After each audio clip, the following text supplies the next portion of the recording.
सच्चिदानन्दरूपाय विश्वोपत्यादिहेतवे तापत्रयविनाशाय श्रीकृष्णाय वयं नमः। जय श्री कृष्ण, राधे राधे। जय श्री वल्लभ प्रियजनों, दास का प्रणाम स्वीकार करें। दास उपस्थित है आज आपके सामने सफला एकादशी का व्रत की चर्चा करने के लिए। तो सबसे पहले सफला एकादशी की आप सभी को खूब खूब मंगलमय बधाई एवं शुभकामनाएं। कहते हैं सफला एकादशी में जो फल होता है, ऋतु का सुलभ फल यानी कि प्राप्त, जो ऋतु के अनुसार जो सबसे पहला फल होता है वह प्रभु को अर्पित करा जाता है।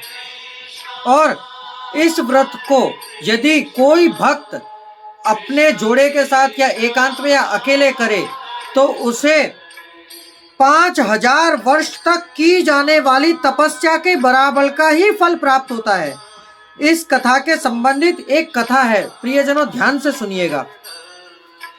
चंपावती नामक की एक नगरी में महिष्मान नामक राजा राज्य करता था। राजा के 4 पुत्र थे। उनमें लुम्पक नामक उसका सबसे बड़ा पुत्र पाप कर्मों में लगा रहता था। वह अपने पिता के धन को पराई स्त्रियों और वेश्याओं के साथ रंगरलिया करने में खर्च करता था।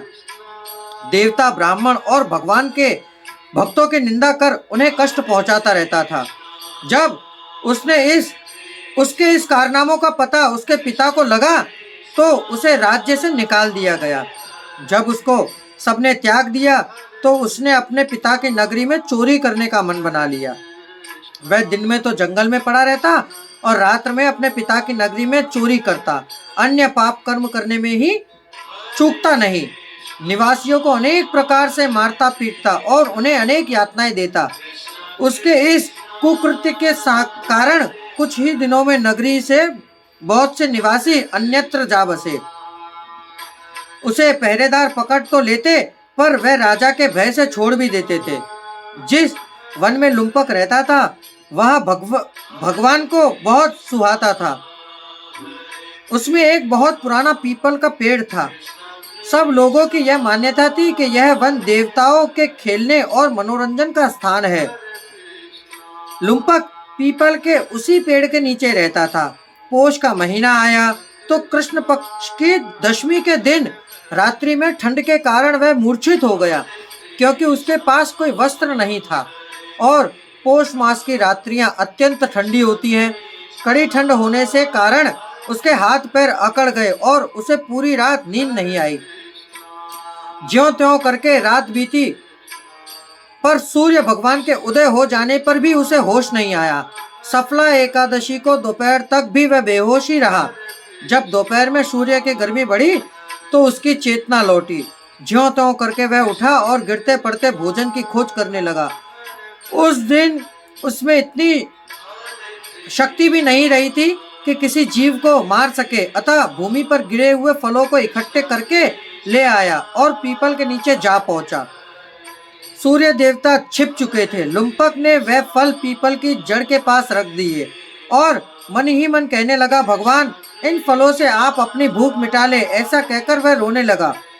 उस रात भी भूख प्यास से दुखी हो वह रोता, वह सो नहीं सका। उस महापापी के इस व्रत तथा रात्रि जागरण से भगवान अत्यंत प्रसन्न हो गए और उसके सब पाप दूर हो गए। प्रातः काल हुआ तो अत्यंत सजा हुआ एक दिव्य रथ उसके सामने खड़ा था। उसे देख वह हक्का बक्का ठगा सा रह गया। तभी आकाशवाणी हुई कि राजकुमार, भगवान नारायण की कृपा से तेरे सभी पाप कट गए हैं। अब अपने पिता के पास जाकर राज प्राप्त कर ले। इस आकाशवाणी से लुम्पक बहुत प्रसन्न हुआ और भगवान की जय जयकार करने लगा। नारायण की जय बोलते बोलते वह प्रभु के भेजे हुए सुंदर वस्त्र को पहनने लगा। लुम्पक रथ में सवार होकर अपने पिता के पास पहुंचा। वहां जाकर उन्हें प्रणाम किया और अपने उद्धार की पूरी कथा सुनाई। पिता ने अपना राज्य उसे सौंप दिया और स्वयं भगवत भजन करने के लिए वन के लिए प्रस्थान किया। लुम्पक राज्य के विधान के अनुसार राज्य करने लगा।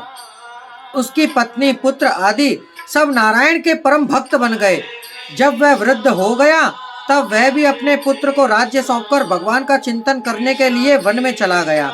अंत में भगवान ने जब उससे इस नश्वर शरीर को त्यागा तो भगवान के लोक में जाकर मोक्ष की प्राप्ति करी। तो प्रियजनों, ये थी सफला एकादशी की कथा। देखिए कैसे राक्षस प्रवृत्ति के मनुष्य को भी एक एकादशी के फल से भगवान का धाम प्राप्त हुआ। तो क्या हम महीने में 2 दिन भूखे नहीं रह सकते?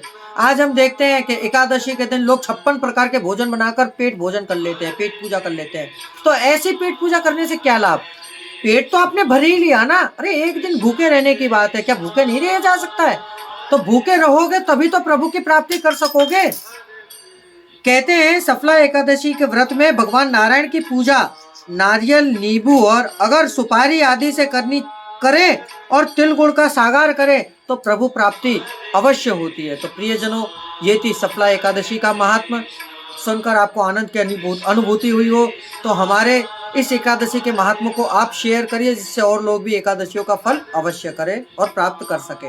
अब दास को आज्ञा दीजिए, कल पुनः मुलाकात होगी नई कथा नए प्रसंग के साथ। जय श्री कृष्णा, राधे राधे, जय श्री वल्लभ, अस्तु।